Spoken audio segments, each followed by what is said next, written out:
Praise the Lord. நாள் 22 தியான பகுதி ஆதியாகமம் 43 அதிகாரம் மற்றும் 44 அதிகாரம். 43 அதிகாரத்தினை வாசிப்போமானால் அதில் தேசம் முழுவதிலும் பஞ்சம் கொடிதாய் இருந்தது. அப்பொழுது இஸ்ரவேல் தன் குமாரரை அழைத்து, நீங்கள் திரும்பி எகிப்திற்கு போய் நமக்கு கொஞ்சம் தானியங்களை வாங்கி வாருங்கள் என்பதாக சொல்லுகிறான்.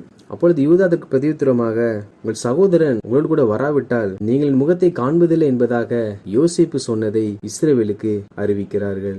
நீங்கள் சகோதரனை அனுப்புவீரானால் நாங்கள் போய் தானியம் வாங்கி வருவோம் என்பதாக சொல்லுகிறார்கள். அப்பொழுது இஸ்ரவேல், இன்னும் ஒரு சகோதரன் உண்டு என்று யார் இந்த மனிதனுக்கு சொல்ல சொன்னது என்பதாக கேட்கிறார். அப்பொழுது யூதா, நாம் எல்லாரும் பிழைத்திருக்க வேண்டும் என்றால் பிள்ளையாண்டானை அனுப்பும், அவனுக்காக நான் உத்தரவாதம் பண்ணுகிறேன் என்பதாக சொல்லுகிறார். அதாவது, என் சகோதரனை பென்யமீனுக்கு ஏதாவது சம்பவித்தால் அதற்கு நானே முழு பொறுப்பு என்று தன் சகோதரனுக்காக யூதா உத்தரவாதம் பண்ணுகிறார். நாமும் கூட நம் குடும்பத்தில் இருக்கிற நபர்களுக்காக தெய்வ சமூகத்தில் உத்தரவாதம் பண்ணுகிறவர்களாய் காணப்பட வேண்டும். ஆண்டவராகிய கர்த்தர் நம் ஒவ்வொருவரையும் உத்தரவாதம் பண்ணுகிறவர்களாகவே வைத்திருக்கிறார். இந்த ரட்சிக்கப்படாத ஜனங்களுக்காக நாம் உத்தரவாதம் பண்ணி ஜெபிக்க வேண்டும். தேசத்தில் இருக்கிற ஒவ்வொரு ஜனங்களுக்காக உத்தரவாதம் பண்ண வேண்டியது கர்த்தருடைய ஜனங்களுடைய கட்டளையா இருக்கிறது. அப்பொழுது இஸ்ரவேல் அவர்களை நோக்கி, ஒன்று செய்யுங்கள், இந்த தேசத்தில் உள்ள உச்சிதமான வஸ்துக்களை கொஞ்சம் எடுத்து அதை காணிக்கையாக அந்த மனிதனுக்கு கொண்டு போங்கள். நீங்கள் பணத்தை ரெட்டிப்பாய் அவனுக்கு திருப்பி கொடுங்கள். உங்கள் சகோதரனையும் கூட்டிக் கொண்டு செல்லுங்கள். சர்வ வல்லமையுள்ள தேவன் அவன் சமூகத்தில் உங்களுக்கு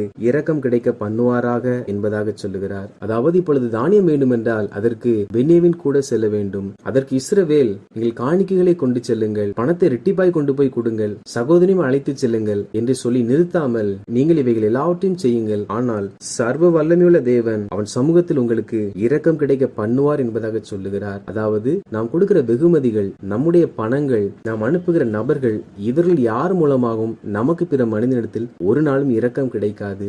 எல்லாவற்றையும் செய்ய வல்லமையுள்ள தேவன் நம்மோடு இருப்பாரானால் அவரே நமக்கு பிற மனிதர்கள் முன்பாக இரக்கம் கிடைக்கும்படி செய்வார். எனவே நாம் நம் கரத்தில் இருக்கிற பணத்தையோ அல்லது உச்சிதமான பொருட்கள் மேலோ அல்லது பிற மனிதர்கள் மேலோ நம் நம்பிக்கையை வைக்காமல் எல்லாவற்றையும் செய்ய வல்லமையுள்ள அந்த தேவாதி தேவன் மேலேயே நாம் நம் நம்பிக்கையை வைக்க வேண்டும். இப்படி இஸ்ரவேல் தேவனோன் சமூகத்தில் உங்களுக்கு இரக்கம் கிடைக்க செய்வார் என்று சொல்லி பென்யமீனை தன் குமாரோடு கூட அனுப்புகிறார். அப்பொழுது அவர்கள் சென்ற பொழுது யோசேப்பு பென்யமீன் அவரோடு இருக்க கண்டு அவர்களை தன் இல்லத்தில் ஏற்றுக்கொண்டு அவர்களுக்கு விருந்தை ஏற்படுத்துகிறார். அப்பொழுது அந்த வீட்டு விசாரிப்புக்காரனிடத்தில் யோசேப்பின் சகோதரர்கள், நாங்கள் முன்பு வந்தபோது நாங்கள் கொடுத்த பணங்கள் எங்கள் பையில் இருந்ததாகவும் அந்த பணத்தை நாங்கள் திருப்பி கொண்டு வந்திருக்கிறோம் என்றும் வேறு தானியம் வாங்குவதற்கு பணமும் வைத்திருக்கிறோம் என்பதாகவும் சொல்லுகிறார்கள். அதற்கு யோசேப்பின் விசாரணைக்காரன், உங்கள் தேவனும் உங்கள் தகப்பனுடைய தேவனுமாய் இருக்கிறவர் உங்கள் சாக்குகளில் அதை உங்களுக்கு புதையலாக கட்டளையிட்டார். நீங்கள் கொடுத்த பணம் என்னிடத்தில் வந்து சேர்ந்தது என்று சொல்லி அனுப்பினார். அந்த பணத்தை யோசேப்பு தான் சாக்கு பைக்குள் போடும்படி கட்டளையிட்டார். ஆனால் இங்கே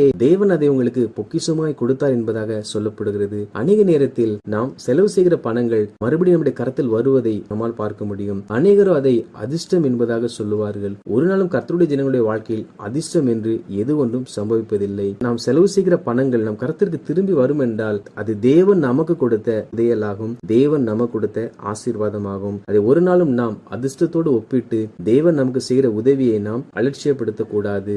நாம் செய்கிற அநேக காரியங்கள் நமக்கு திரும்பி வரும் பொழுது அது தேவன் நமக்கு அவைகளை கொடுக்கிறார் என்று அறிந்து கொடுக்கிற தேவனுக்கு நாம் நன்றி சொல்லுகிறவர்களாய் காணப்பட வேண்டும். அதற்கு பிற்பாடு யோசேப்பு அவர் சகோதரரை அழைத்து தன் வீட்டில் விருந்து செய்கிறார். யோசேப்பின் சகோதரர் யோசேப்பை அந்நிய மனிதனிடத்தில் அடிமை விற்று போட்டார்கள். ஆனால் அவர்கள் ஆகாரத்திற்கென்று வரும் பொழுது யோசேப்பு பழிக்கு பழி வாங்காமல் அவர்களை தன் இல்லத்தில் அழைத்து அவர்களுக்கு ஆகாரம் கொடுத்து உபசரிப்பதை நம்மால் இதில் பார்க்க முடியும். நம்மோடு உடன் பிறந்தவர்களும் அல்லது நமக்கு அறிமுகமானவர்களும் நம்மை புறக்கணித்து இருக்கலாம். நம் உதவி கேட்கும் பொழுது நமக்கு செய்ய மறுத்து இருக்கலாம். அவர்கள் நம்மிடத்தில் உதவி கேட்டு வரும் பொழுது நாம் ஒரு நாளும் அவர்களை போல் நடந்து கொள்ளாமல் நாம் அவர்கள் கேட்கிற காரியங்களை அவர்களுக்கு கொடுத்து அவர்களை மனப்பூர்ணம் இல்லத்தில் ஏற்றுக்கொண்டு அவர்களிடத்தில் நாம் அன்பு கூறுகிறவர்களாக காணப்பட வேண்டும். காரணம், நாம் தேவனுடைய பிள்ளைகள். அவர்களை புறக்கணித்தாலும் ஒதுக்கி தள்ளினாலும் நாமும் அவர்களை போல நடந்து கொள்ளாமல் நாம் உண்மையான கர்த்தருடைய பிள்ளைகளாய் நடந்து கொள்ள வேண்டும். யோசேப்பு தன்னை புறக்கணித்த, தன்னை அந்நியனுக்கு விற்று போட்ட தன் சகோதரனை அவர்கள் வரும் பொழுது மனதார ஏற்றுக்கொண்டார். 44 அதிகாரத்தை வாசிப்போமானால் அதில் யோசேப்பு தன் வீட்டு விசாரணைக்காரனை அழைத்து யோசேப்பின் சகோதரர் கொண்டு வந்த சாக்குகளில் தானியங்களை போட்டு அவர்கள் கொடுத்த கொடுத்த அந்த பணப்பையை அதற்குள்ளாகவே போட சொல்லி பென்யமீனுடைய சாக்குகளில் தன்னுடைய வெள்ளி பாத்திரத்தை போடும்படி கட்டளையிடுகிறான். இந்த வார்த்தையின்படியே யோசேப்புடைய வீட்டு விசாரணைக்காரன் செய்கிறான். யோசேப்பின் சகோதரரோ அதை அறியாமல் அவர்கள் தங்கள் சாக்களை எடுத்துக்கொண்டு பட்டணத்தை விட்டு வெளியே புறப்படுகிறார்கள். அப்பொழுது யோசேப்பு தன் வீட்டு விசாரணைக்காரனை நோக்கி, நீங்கள் விரைந்து சென்று நீங்கள் இப்படி செய்தது என்ன என்பதாக அவரிடத்தில் கேட்கும்படி கட்டளையிடுகிறார். அப்பொழுது அவர்கள் தொடர்ந்து வந்து இவரிடத்தில் காரியங்களை சொல்லும் பொழுது, அப்பொழுது யோசேப்பின் சகோதரரோ, உம்முடைய அடியாருக்குள்ளே அது எவனிடத்தில் காணப்படுமோ அவன் கொலையுண்ண கடவன், நாங்கள் எங்கள் ஆண்டவனுக்கு அடிமைகளாவோம் என்பதாக சொன்னார்கள். அப்பொழுது ஒவ்வொருடைய பணப்பையிலும் சோதித்து பார்க்கும் பொழுது அந்த பாத்திரம் பென்யமீனுடைய சாக்கிலே கண்டுபிடிக்கப்பட்டது. அப்பொழுது யோசேப்பின் சகோதரர் மற்ற எல்லாரும் வஸ்திரங்களை கிழித்துக் கொண்டார்கள். இது எதை காண்பிக்கிறது என்றால், இதில் யோசேப்பு என்பது தேவனுக்கு ஒப்புமையாக எழுதப்பட்டுள்ளது.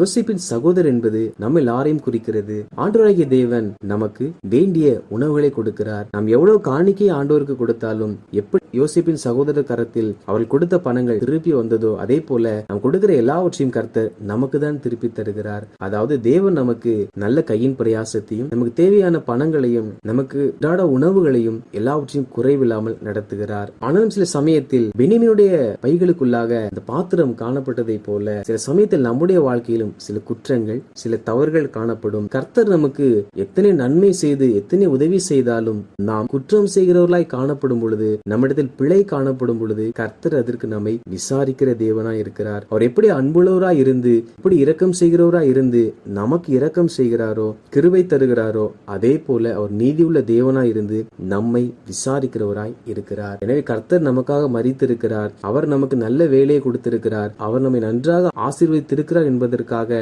நாம் நம் இஷ்டப்படி வாழக்கூடாது. நம்மிடத்தில் எந்த ஒரு சின்ன பிழை காணப்பட்டாலும் அந்த பிழைகளின் நிமித்தம் அவர் நம்மை விசாரிக்கிறவராக இருக்கிறார். அப்பொழுது யோசேப்பின் சகோதரர் அனைவரும் உடனே பட்டணத்திற்கு புறப்பட்டு யோசேப்பின் இடத்தில் போய் யோசேப்புக்கு முன்பாக தரையிலே விழுந்தார்கள். யோசேப்பு அவர்களை, நீங்கள் செய்த காரியம் என்ன என்பதாக கேட்கிறான். அதற்கு யூதா, உம்முடைய அடியாரின் அக்கிரமத்தை தேவன் விளங்க பண்ணினார் என்பதாக சொல்லுகிறார். நம்மிடத்தில் ஏதாவது தவறு காணப்படும் என்றால் கர்த்தர் அதை முதலாவது நமக்கு விளங்க பண்ணுவார். நாம் அந்த தவறை திருத்திக் கொள்ளாமலும் நாம் அந்த தவறை ஏற்றுக்கொள்ளாமல் இருப்போம் என்றால் அந்த தவறை கர்த்தர் பிறருக்கு வெளிப்படுத்துவார். பிறர் சொல்லியும் நாம் அதை கேட்காவிட்டால் அதை நம்முடைய சமுதாயத்திற்கு முன்பாக கர்த்தர் வெளிப்படுத்தி விடுவார். இது ஒரு நாளும் கர்த்தர் மேலுள்ள குற்றம் அல்ல.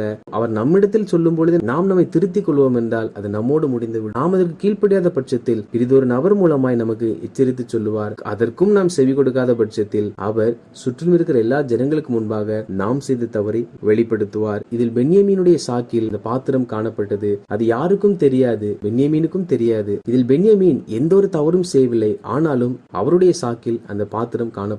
சில சமயத்தில் நாம் எந்த ஒரு தவறும் செய்யாவிட்டாலும் நம்மிடத்தில் ஏதாவது ஒரு பிழை காணப்படும். அது நாம் அறிந்து செய்கிறவைகள் அல்ல, ஆனால் அறியாமலே அவைகள் நம்மோடு கூட வருகிறவைகள். அப்படி நம்முடைய வாழ்க்கையில் நாம் அறியாமல் செய்தாலும் அந்த தவறுகளை நாம் சரிப்படுத்துகிறவர்களாய் காணப்பட வேண்டும். நாம் கர்த்தரிடத்தில் கேட்கும் பொழுது அவர் நாம் அறியாமல் செய்கிற பிழையில் இருந்தும் நம்மை மீட்டெடுப்பார். மேலும் யூதா யோசேப்பிடத்தில், எங்களுக்கு ஒரு முதிர் வயதுள்ள தகப்பன் இருக்கிறார், அவர் இல்லாவிட்டால் மரித்து விடுவார். எனவே உடைய அடியானாகிய நான் இளைஞனுக்கு பதிலாக இங்கே என் ஆண்டவனுக்கு அடிமையா இருக்கிறேன் என்பதாக சொல்லுகிறார். பென்யமீனுக்கு 10 சகோதரர்கள் இருந்தார்கள். அவர்கள் யாரு பென்யமீனுக்காக நாங்கள் அடிமைகளா இருக்கிறோம், அவனை விடுதலையாக்கும் என்பதாக சொல்லவில்லை. ஆனால் யூதா தன் சகோதரனுக்காக உத்தரவாதம் பண்ணினார். காரணம் என்னவென்றால், யூதாவை தன் தகப்பனிடத்தில் உத்தரவாதம் பண்ணி பென்யமீனை அழைத்து வந்தார். நாமும் கூட தேவனுக்கு முன்பாக நம் உடன் பிறந்தவர்களுக்காக நம் குடும்பத்தில் உள்ள நபர்களுக்காக உத்தரவாதம் பண்ணுகிறவர்களாக காணப்பட வேண்டும். அவருடைய ஆத்துமா நரக பாதாளத்தில் சென்றுவிடக் கூடாது என்பதற்காக நாம் உத்தரவாதம் பண்ணுகிறவர்களாக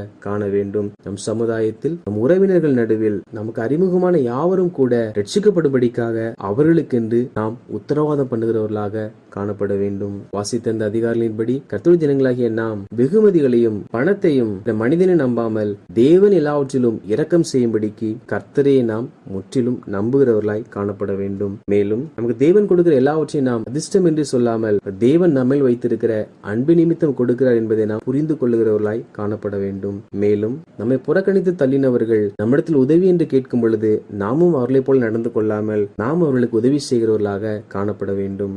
மேலும் நம் குடும்பத்திற்காக நம் பட்டணத்திற்காக நம் உறவினர்களுக்காக நாம் திறப்பில் நின்று ஜெபிக்கிறவர்களாக மூலமாக உத்தரவாதம் பண்ணுகிறவர்களாக காணப்பட வேண்டும். மேலும் தேவன் நமக்கு நல்ல வேலையும் கொடுக்கிறார். நாம் கொடுக்கிற காணிக்கைகளையும் அவர் அங்கீகரித்து அதை பல மடங்கு நமக்கு திருப்பி தரும்படி செய்கிறார். எனவே அவருடைய இரக்கத்தையும் அவருடைய அன்பை புரிந்து கொண்ட நாம் ஒவ்வொரு நாளும் அவர் விரும்புகிற வண்ணம் வாழுகிறவர்களாய் காணப்படுவோம்.